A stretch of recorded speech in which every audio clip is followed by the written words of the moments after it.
अगर आप सोचते हैं कि मोर सिर्फ देखने में सुंदर होते हैं और नाच सकते हैं तो आपको अपनी सोच बदलनी होगी।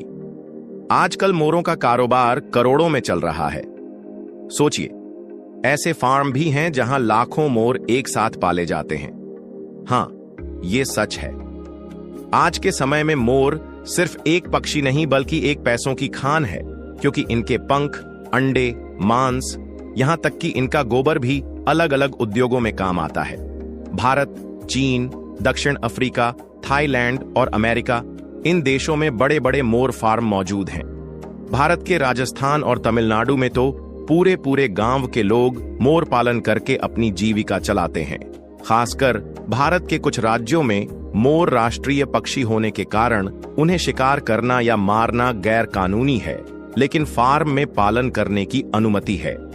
एक बड़े मोर फार्म का नजारा कैसा होता है जानते हैं? सैकड़ों एकड़ जमीन पर फैला हुआ बड़े बड़े पिंजरों जैसा खुला इलाका, जिसमें पेड़ पौधे लगाए जाते हैं ताकि मोरों को प्राकृतिक माहौल मिले।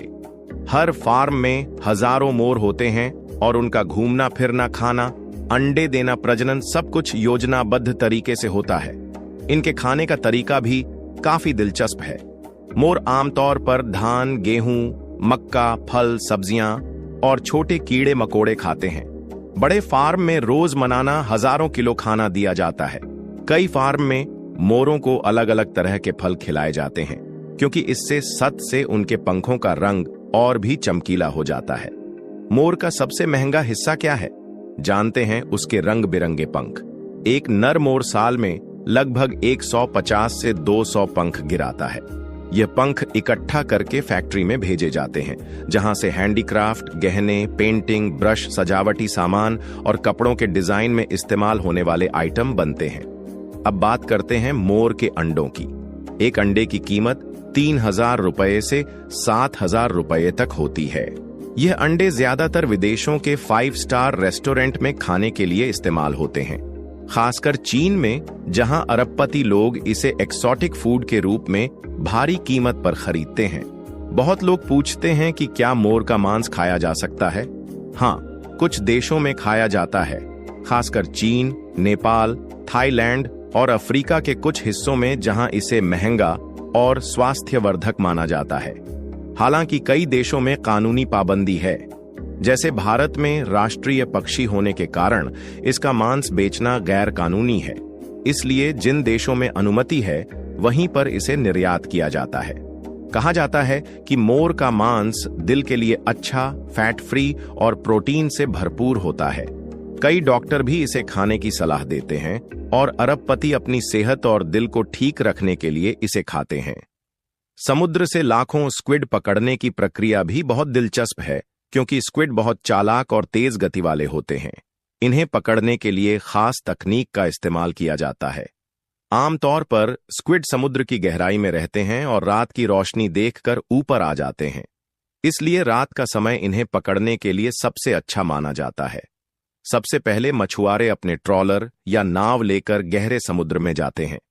ये ट्रॉलर आम नावों जैसे नहीं होते, बल्कि बड़े और खास मशीनों से लैस होते हैं, जिससे वे ठीक उसी जगह पहुंच पाते हैं जहां स्क्विड होते हैं और रात में रोशनी जलाकर उन्हें अपनी ओर खींच लेते हैं।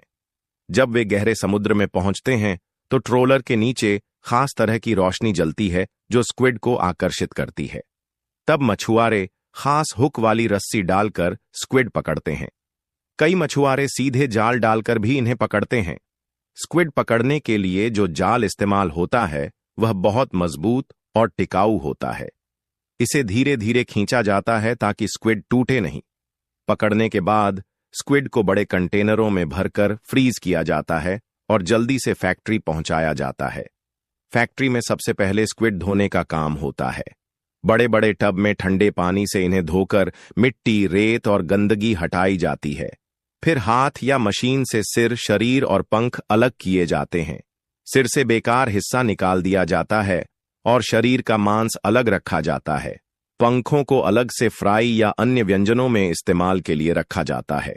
इसके बाद स्क्विड को पैक किया जाता है। पैकेजिंग के लिए फैक्ट्री में खास जगह होती है जहां तापमान नियंत्रित किया जाता है ताकि स्क्विड की गुणवत्ता बनी रहे। कई बार इन्हें वैक्यूम पैक किया जाता है ताकि यह लंबे समय तक ताज़ा रहे। प्रोसेसिंग के बाद स्क्विड बाजार में पहुंचते हैं। कुछ ताज़ा बिकते हैं तो कुछ पका या प्रोसेस्ड होकर सुपरमार्केट और रेस्टोरेंट में पहुंचते हैं। कई स्क्विड को फ्राई, ग्रिल या सूप के लिए पैक किया जाता है। कुल मिलाकर समुद्र से खाने की मेज तक स्क्वाड की यात्रा काफी मेहनत भरी। अगर आपको वीडियो पसंद आई हो तो वीडियो को लाइक जरूर करें।